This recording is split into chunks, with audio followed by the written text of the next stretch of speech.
22 years I walked into burning buildings. Not once, not one single time, did it occur to me that what would bring me to my knees wasn't the smoke or the heat or the weight of the gear or the calls that stayed with you in the dark. It was what was happening to me while I faced forward, inside my own house, in my own life. That's not bitterness talking. That's just what happened. What matters is this. I gave my adult life to two things: the fire department and my marriage. I was 24 when I joined the department in Columbus.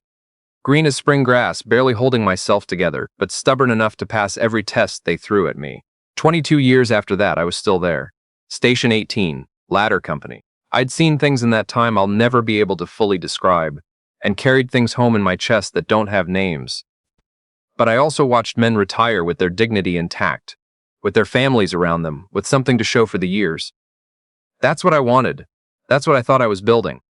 My wife and I met when I was 26, and she was the same. Mutual friends, outdoor cookout, thick Ohio summer that made the air feel like wet wool. She was finishing her graduate degree in education administration. I was 2 years into the department and just starting to feel like I'd found my footing. She said something funny and smart and self-deprecating all in the same sentence, and I spent the rest of that afternoon making excuses to stay near her. 3 years of dating, married when I was 29, her 29 as well. Our daughter arrived when we were both 32. A whole event, a whole shift in gravity, the way children always are when you finally hold one that belongs to you. We built a life the way most people do, slowly, imperfectly, with more love than skill in the early years and more skill than romance in the later ones. The schedule was hard. 24 hours on, 48 hours off. People outside the fire service hear that and think it sounds manageable, even comfortable. What they don't account for is the way those 24 hours hollow you out. You come home and you need quiet more than you need conversation. You need stillness more than connection. You show up for dinner smelling like effort and sometimes like smoke, and the family has already had their entire day without you in it. My wife bore that gracefully for a long time. I want to say that clearly because it's true. She was patient with the schedule, patient with the bad stretches, patient with the years when I was physically present but clearly somewhere else in my head. We had our arguments, real ones, the kind that leave marks, but we always came back to each other. Or, I thought we did. That's the part I keep turning over. I thought we did. When she told me she was joining a gym, I had no reaction. It was the kind of ordinary thing people announce and then don't follow through on, and I expected it would be the same. She'd go 4 or 5 times, the novelty would fade, and the gym bag would migrate to the back of the closet. But that's not what happened. She went, consistently. She found a routine that stuck, and I was genuinely glad for her. I told her so. She was 51 and she wanted to feel strong going into the second half of her 50s, and that seemed like a reasonable thing to want. I was supportive in the way husbands are supportive when they're not paying close enough attention. I said the right things. I nodded in the right places. I didn't notice the texture of what was changing. Here's what I eventually noticed, piece by piece, like finding small objects in a field. She started coming home later. Not dramatically, 40 minutes, sometimes an hour, but I noticed because I've always paid attention to the shape of our routine. New clothes appeared in the closet without announcement. A jacket, some athletic wear, a dress I didn't recognize. A perfume I'd never smelled on her before, lighter and more expensive than what she usually wore, something she'd never mentioned buying. Her phone, which had always lived on the kitchen counter or the nightstand face up, began traveling differently. Into her pocket, to the bathroom when she showered, turned face down beside her coffee cup in the mornings. Once I walked into the kitchen and she was typing rapidly on her phone with both thumbs, that focused intensity that comes from a conversation that matters to you. And when she heard my footsteps, she closed the screen so fast she knocked her coffee off the counter. The cup didn't break. She laughed. Said she was coordinating a surprise birthday thing for her sister, and she didn't want me to accidentally see anything. I nodded. I cleaned up the coffee. I'm a person who notices things. That's actually a job requirement. In my line of work, you scan environments, you register what doesn't fit, you make rapid assessments about what's wrong before you can fully articulate why. I'd been doing it for 22 years. I noticed all of these things and I told myself each time that I was looking for problems because I was used to looking for problems. I told myself I was projecting occupational paranoia onto a woman who had been faithful to me for over 2 decades. I told myself that if I went digging and found nothing, I would have done damage for no reason. So I didn't dig. Not yet. I watched and I waited and I told myself I was being cautious when really I think I was just afraid. Then she told me about the conference. It was a professional development retreat for school administrators, 3.5 days in Cincinnati, organized through the state education board. Her district was sending 3 staff members, and she was one of them. She'd leave Friday morning, come back Monday evening. She mentioned it over dinner 2 weeks out, casually, the way you mention things that have been settled in your own mind long before you bring them up to someone else. I said, "That's great. You always come back from those things energized." She said, "Exactly. I think it'll be really good for me." I said, "Then go. I'll hold it down here." She smiled, said she appreciated me, said she loved me. I believed her. I know how that sounds. But I want you to understand what 21 years of a shared life does to a person's willingness to disbelieve. You accumulate so much evidence of someone's character, so many small verifications of who they are, that the counter-evidence has to hit a threshold before you can even register it. I was carrying 21 years of evidence that she was exactly who I thought she was. I needed one more piece to cross the threshold. It came on Saturday. My partner at the station, we'd worked together for 11 years, and if there's a man in this city whose read on a situation I trust more than mine, it's him. Texted me Saturday morning with a question that he clearly didn't know how to ask. He and his girlfriend had gone to dinner Friday night. Nice steakhouse on the west side of Columbus, not Cincinnati. He'd seen a woman who looked exactly like my wife, at a table for 2, with a man he didn't recognize. He asked, was she supposed to be in town this weekend? Because if he was wrong, he'd buy me a beer, and we'd never mention it again. I sat with that text for a long time. Then I opened the app for our joint credit card. Gas station on I-70, Friday afternoon. Going the right direction, fine. But then at 7:44 p.m. on Friday night, a charge of $241 at the steakhouse on the west side of Columbus. She had not gone to Cincinnati. I want to describe what that moment felt like accurately, because people always want to know, and I think they deserve an honest answer. It isn't rage. It isn't even sadness, not in the first minutes. It's something more like disorientation, as if the room you've lived in for years has shifted 6 inches to the left without moving. Everything looks the same. Everything smells the same. The dog is in the same spot on the floor. The coffee is the same temperature in your cup. And yet something foundational has given way, and you feel it in the soles of your feet, and you cannot explain it to anyone who hasn't stood in that exact spot. I set down the phone. I drank the rest of my coffee at the kitchen sink, looking out at the backyard. The neighbor's kid was out there on a bike, circling the same patch of sidewalk over and over. Birds were doing whatever birds do on Saturday mornings. The whole world was entirely indifferent to what had just happened to me. Then I picked up the phone again. I'd seen the gym staff page months before. She'd sent me the link when she first joined, something about a referral deal. There was only one male trainer on the roster in her general age bracket who'd been there long enough. His name was Wade. I looked at his photo, professional headshot, short bio, certified trainer, functional fitness for adults over 40.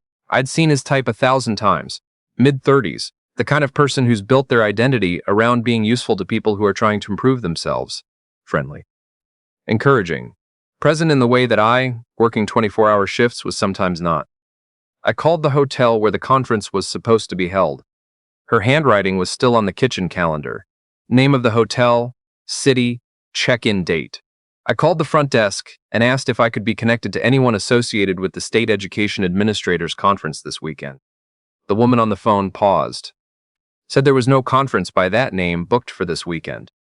I said, "Is there a guest named Wade checked in?" She said she couldn't give out room information. But the pause before she said it was long enough to answer my question. She called Sunday afternoon. Cheerful voice, same as always. Said the sessions were informative. She was really getting a lot out of the time. Asked how the dog was. Asked how I was managing. I said, "Fine. How's the hotel?" She said, "Oh, it's nice. Pretty standard conference setup." I said, "Good. I'm glad you're getting what you need out of the weekend." She said, "I really am. It's been really good for me, honestly." I said, "I know." I asked what time she expected to be home Monday. She said around 6. I said I'd see her then. She said she loved me. I didn't say anything for a moment, which she didn't seem to notice. Then the call ended. I sat in the leather chair in the living room, the old one, the one I'd had since my bachelor apartment, that somehow survived 2 decades of married life and was still there in the corner near the window. The dog put his head on my knee and I scratched behind his ears without thinking about it, and I sat there for probably an hour just letting the reality of it settle into me, getting used to the new shape of my life. That night I didn't sleep much. But I wasn't agitated, I was planning. Monday morning I called an attorney I'd been referred to by a colleague of a colleague, a family law specialist in Dublin, efficient, no dramatics. I laid out what I knew, what I could document, what I could prove. She told me what to do next and what to expect. I took notes on a legal pad with the same pen I used to sign forms at the station. Then I drove to the bank. I opened an individual savings account and moved my direct deposit. Nothing illegal, nothing aggressive. Just separating what was mine back to somewhere only I could reach it. I placed a flag on the joint account so any significant withdrawal would require both signatures. My attorney had walked me through the exact limits of what was appropriate, and I stayed well inside them. Every move I made that week I made cleanly and deliberately, the way I would approach a structure fire I'd had time to study before entry. When I got home Monday afternoon, I went down to the basement. There are boxes down there that have been there since the early days of our marriage. Old boxes from my apartment, my name still on them in black marker from the move. I'd never fully unpacked all of them. Books, mostly. Tools. My fishing gear. The tackle box I'd had since I was a teenager, the one my grandfather gave me the summer I turned 14, which I had carried through 4 apartments and 1 house and somehow never lost. I spent the afternoon going through what was mine. Not hers, not ours, mine. I packed 2 bags in the tackle box and the rods, loaded them into the truck bed and covered them with the work tarp I keep back there. Parked the truck around the corner. I came back inside, made dinner. The dog ate at his usual time. I watched the evening news without retaining a word of it.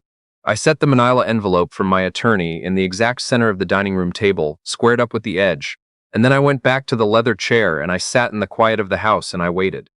She pulled in at 5:52. I heard the car, heard the door, heard her footsteps on the porch steps. The key in the lock, the same key she'd had for 21 years. She came in carrying her rolling bag and a canvas tote with some kind of professional logo on the side, the props of the performance she'd been maintaining since Friday morning. She was already smiling, the particular smile of a person who believes they've landed cleanly, that the gap between the life they're living and the story they're telling hasn't been noticed. The dog went to her. She cooed at him, bent down, let him sniff her hands.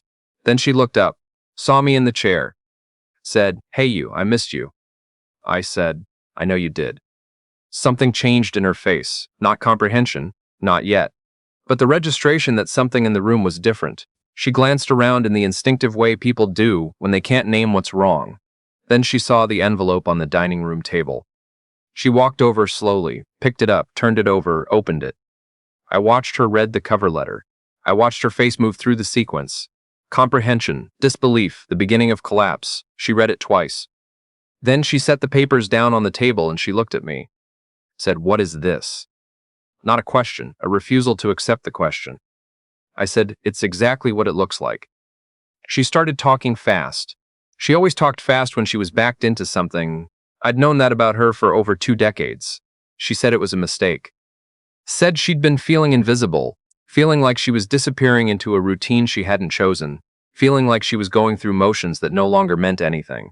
She said she hadn't meant for it to become what it became, that it started as something small and she'd lost her footing.